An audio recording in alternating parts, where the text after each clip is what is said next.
as time went on, I just started realizing that a lot of time had went by. He was 13 years old when James Cameron cast him as John Connor in Terminator 2, Judgment Day, one of the biggest blockbusters in film history. You gotta listen to the way people talk. You don't say affirmative.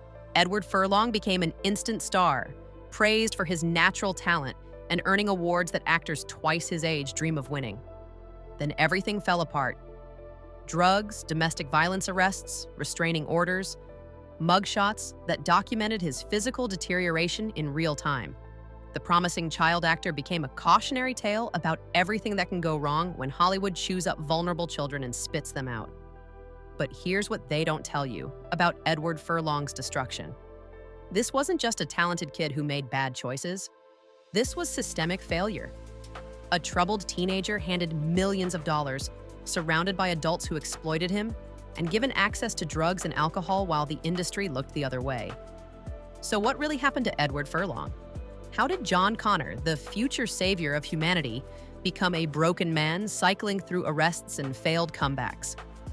And what does his story reveal about Hollywood's willingness to sacrifice children for profit?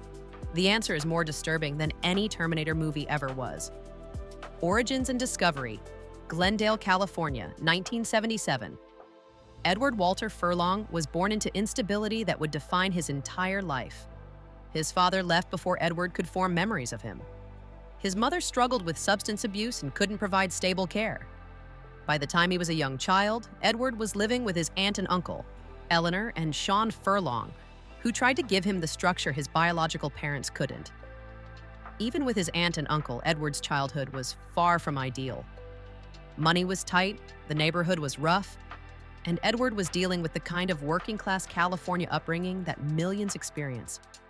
He wasn't in acting classes or theater programs like most child actors. He was just a regular troubled kid. In 1990, at age 12, Edward was hanging out at the Pasadena Boys and Girls Club when Molly Finn, a casting director working on Terminator 2, spotted him. She wasn't looking for a trained actor. James Cameron wanted someone natural and raw, a real kid rather than a polished child performer. Edward had never acted professionally, but something about him caught Finn's attention. Maybe it was the edge in his eyes, the slight defensiveness of a kid who'd learned not to trust adults too easily. Whatever it was, Finn convinced him to audition. Cameron was taking a huge gamble on an unknown child for one of the most important roles in his massive sequel. Edward competed against thousands of kids, including experienced child actors with impressive resumes. But his natural quality and lack of trained mannerisms made him stand out. When Cameron offered Edward the role, it came with a $30,000 paycheck, more money than his family had ever seen at once. For a 13-year-old from a working-class background, it must have seemed like winning the lottery. No one explained that winning the lottery at 13, without proper support, can be as dangerous as any Terminator. Early success and career challenges. When Terminator 2 was released in 1991, it became one of the highest-grossing films of its time. Edward, at just 14, rose to worldwide fame and received major awards, including the MTV Movie Award for Best Breakthrough Performance and a Saturn Award for Best Young Actor. Critics praised his natural talent, and new film offers soon followed. Over the next few years, Edward appeared in Pet Sematary 2, 1992, American Heart, 1992, and A Home of Our Own, 1993, acting alongside respected performers. His early work showed strong promise and a dedication to his craft. However, growing up in the entertainment industry brought unique pressures and challenges. Like many young actors, Edward faced the difficulty of balancing early fame with the lack of privacy and protection that often comes with the spotlight. Without strong boundaries or support, the fast-paced Hollywood environment took a personal toll on his well-being. By the late 1990s, Edward's acting opportunities began to slow. While he continued to appear in films like American History X, 1998, and Detroit Rock City, 1999, the projects were smaller in scale. The expectations placed on him as a former child star, combined with personal struggles, made it difficult for him to maintain the same momentum he had in his early career. Industry reports suggested that reliability concerns affected his ability to secure consistent roles. This period also saw Edward facing health and personal challenges, which interfered with his ability to work regularly. The 2000s, Edward's private life became more publicly discussed than his film work. He experienced legal and family difficulties, and reports indicated that he struggled with substance dependence. These issues affected both his personal relationships and his career opportunities. Despite these challenges, Edward made several efforts to recover and rebuild. Periods of stability gave fans hope that he could regain control of his life and career. However, relapses and legal setbacks continued to hinder sustained progress. Later years in reflection, Edward's story reflects both the promise and pitfalls of early fame.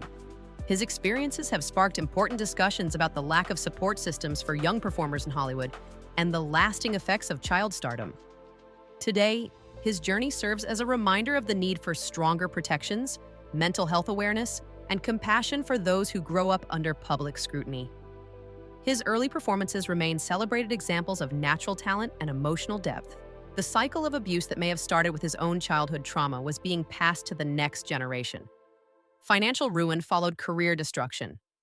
The millions Edward had earned were gone, spent on drugs, legal fees, and supporting an unsustainable lifestyle. There were periods when he was effectively homeless, living on streets between arrests and brief attempts at sobriety. The boy who'd been paid thousands per day on Terminator 2 was now struggling to afford basic necessities. Friends and former colleagues occasionally tried to help, offering Edward places to stay or connections for work. But active addiction makes maintaining relationships nearly impossible. People eventually stop offering help when it's repeatedly rejected or squandered. Edward found himself increasingly isolated, surrounded only by other addicts and enablers. Attempted redemption? Edward tried rehab multiple times, but most attempts were court-ordered rather than voluntary. Judges mandated treatment after arrests, giving him the choice between jail and rehabilitation. Without genuine commitment to sobriety, these efforts rarely lasted. He'd get clean for weeks or months, then relapse back into the cycle. The physical toll was devastating. Decades of drug abuse aged Edward dramatically. By his 30s, he looked 20 years older. His face gaunt and damaged, his body broken down. The fresh-faced 13-year-old from Terminator 2 was unrecognizable in the man cycling through courtrooms and rehab facilities. In 2019, Hollywood offered Edward something that seemed like redemption, a return to Terminator, Dark Fate, reprising his iconic role as John Connor. Fans were excited to see the original John Connor return, alongside Linda Hamilton. For Edward, it felt like validation, proof he could still work at that level.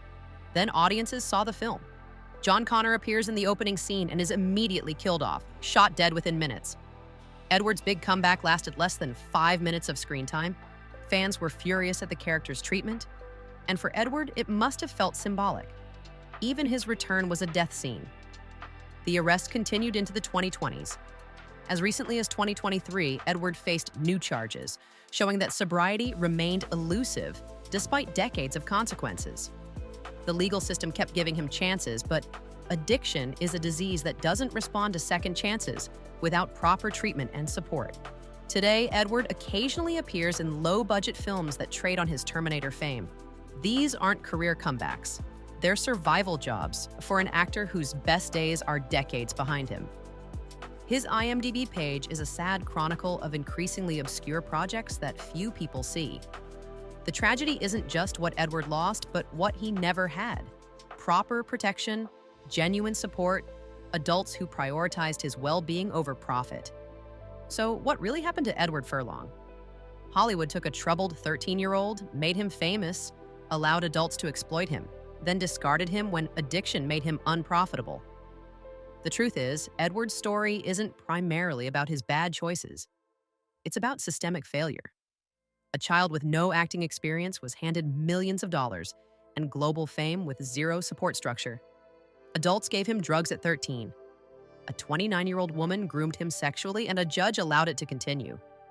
The industry that profited from his talent provided no protection from its predatory culture. Yes, Edward made terrible choices as an adult. The domestic violence allegations, the continued drug use, the pattern of destructive behavior, these are his responsibility.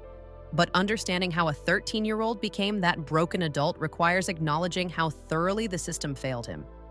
Child labor laws protect young actors on set, but they don't protect them from parties where adults offer cocaine. They don't prevent inappropriate relationships with authority figures. They don't ensure that children earning millions have proper financial management or psychological support. Edward fell through every gap in a system designed to exploit rather than protect. Today, Edward Furlong represents one of Hollywood's most tragic what-ifs. He had genuine talent, natural screen presence, and the potential for a long, successful career. Instead, he became a cautionary tale about child stardom without safeguards. Some damage may be irreparable. Decades of addiction have taken their toll physically and mentally. The career momentum is gone forever. But Edward is still alive, still trying, still deserving of compassion rather than judgment. His story should haunt every producer who casts a child, every parent who pushes their kid toward Hollywood, every judge who fails to recognize exploitation when it's right in front of them. If this examination of child star exploitation resonated with you, hit that subscribe button for more honest looks at Hollywood's darkest failures. I'll see you in the next one.